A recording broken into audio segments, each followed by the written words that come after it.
Welcome back, guys. I recently decided I wanted to grow some fruits or vegetables, so I went on Amazon and I looked up a couple sellers and I found these people and I decided to order. The seeds came fairly quickly. Although it is not a quick process, these types of seeds have to go through a frost period. So I ended up having to keep them in my freezer for about 90 days. And if you guys are interested in this seller, I'll leave the information in the description box so you guys could go ahead and place an order if you are interested, even though you might can find them at Home Depot or something like that. But this is the packaging they came in.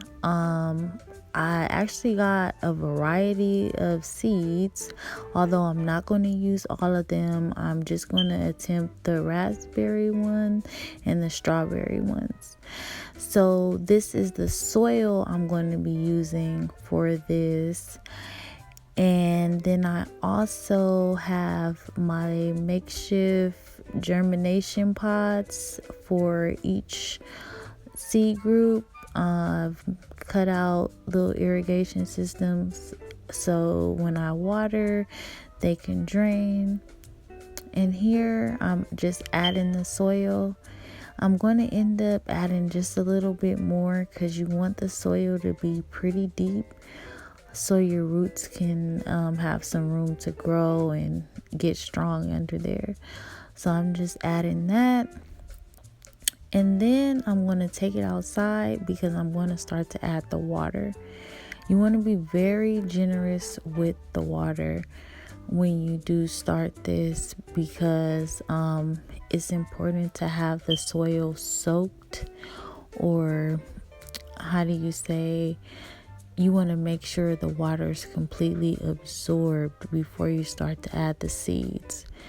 So I'm going to make sure that the water's or the soil's nice and soaked and the water's penetrated it before I add it. So I'm going to come back later and add the seeds in a bit to these 2 pods before we start. And yeah, so it looks nice and soaked. So I'm back and I'm about to start adding the seeds. I'm gonna start with the raspberry ones and I'm gonna just sprinkle all of them generously around the whole little pod here because I want to make sure that I at least get 3 to 5 good plants. And that's sort of the only way to ensure that happens is by putting more seeds. And then after, I'm gonna go ahead and sprinkle on top more soil until I can't see the seeds, so the seeds are actually covered. You don't want to like press them down too hard, but this sort of make sure that they're covered. And I'm still going to go in and sort of pat it down just to make sure that, but I guess as a double protectant, as you might say, or something like that. But yeah, so that's what I'm doing here until I don't see any more of the seeds, because I've seen a couple still lurking on top. And now I'm patting it down a little bit some more and just making sure that none are exposed before I move on to the strawberries. And when I do move to the strawberries, I'm just going to do the exact same thing. And I'm going to sprinkle them generously. I'm just going to speed it up because I'm doing basically the same thing. And covering them with the soil.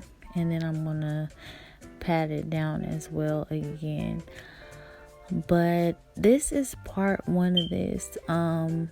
Part 2 will be when I do the transplant into the actual pots.